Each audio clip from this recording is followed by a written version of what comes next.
Hello. Dito naman tayo. Ah, maganda yung bulaklak nito. Ano siya? Kulay puti, na parang may balahibo, bilog. Cute. Maganda. Yan oh.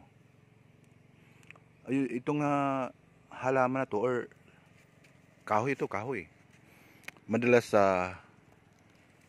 sa mga bundok. Ito yung paboritong kainin ng kalabaw eh. Yan oh.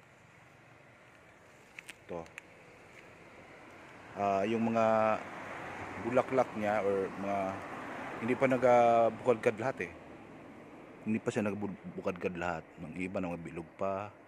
Tapos yung itong isa naman ay nakabukadkad na talaga. Cute. Puti, tapos may balahibo pa,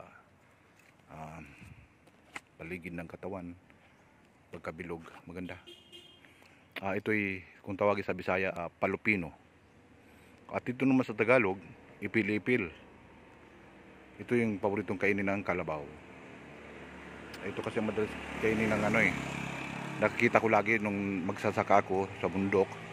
Ito yung gusto kainin ng kalabaw, ipil-ipil.